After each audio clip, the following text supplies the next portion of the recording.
Je sème à tout vent d'Alexandre Vialat.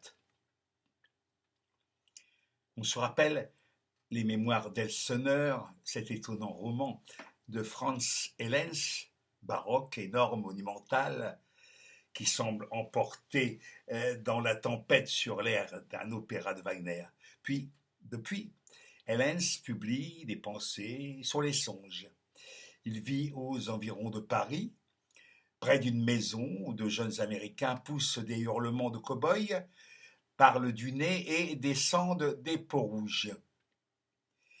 Il y a fait le recensement de ces thèmes essentiels.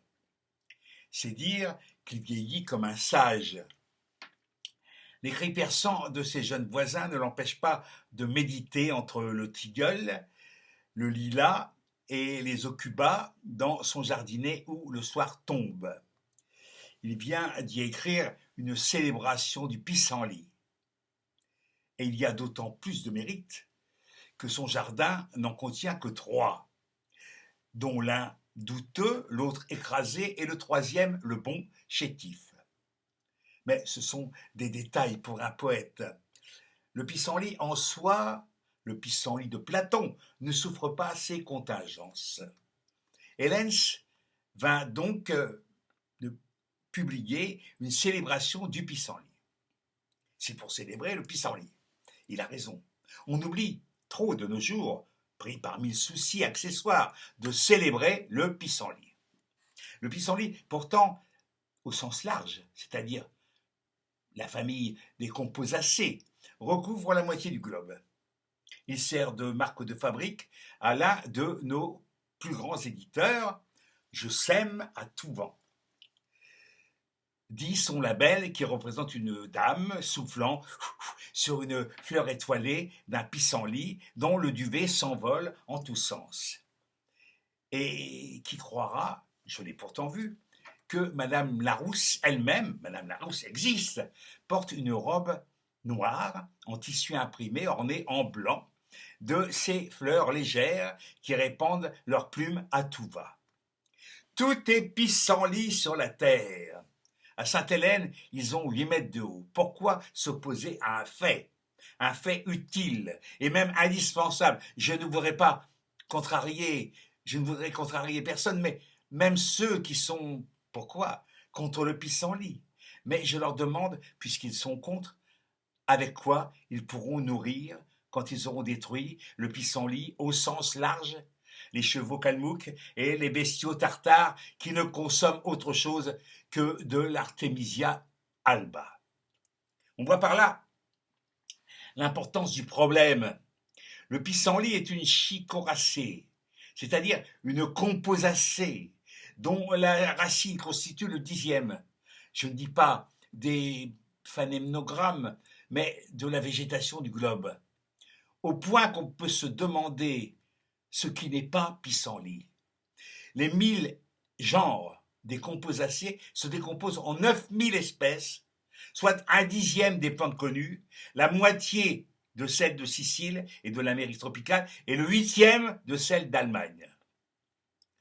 Porté en amulette, dit Schmuck, il vous donnera d'abord une douleur pesante, suivie de convulsions oculaires, mais ensuite vous y verrez mieux. Le pissenlit, au sens large du mot, est un légume qui mène à tout.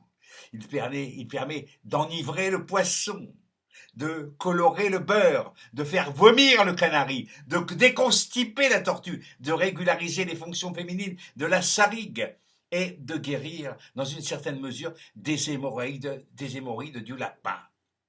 Il protège les ballots de Cachemire contre les insectes rongeurs, virilise le hérisson, fournit des phares, fait fondre les verrues, guérit de la morsure des serpents et de la gerçure des mamelons, permet de teindre les cheveux en noir et la barbe en jaune. Mais je sais bien que le lecteur se figure que j'hésite à dire si je pense, avec Versman, que le fameux Doronicum Pailandaceae doit le plus beau de ses vertus curatives à une résine d'une extrême âcreté et non à un alcaloïde comme l'avait prétendu Thomson, qu'il se détrompe. Je suis Versman sans hésiter. Telles sont les merveilles de la science. Tel est le pissenlit sur la terre, universel, important, ignoré. Franz Hellens le réhabilite, le pissenlit, dit-il excellemment, est essentiellement lui-même. Il nous signale la volonté de puissance, l'héroïsme du pissenlit et sa grande envergure morale, sa générosité foncière qui lui permet l'éparpillement dans la nature, la distraction dans l'opportunité. C'est le maître de l'architecture, il donne des leçons à Vauban. Hellens vante sa nature d'élite. Il conserve la vie, il conserve la mort, il en existe, paraît-il, d'immenses étendues en Auvergne, sur les plateaux. Je l'aime mieux tout seul, avec sa fleur dorée, sur le ballast noir d'une voie de chemin de fer. Puissé-je en trouver un sur le soir de ma vie pour me raconter l'histoire du monde à la lueur de sa petite lumière jaune. Il n'y a que les fleurs et la grammaire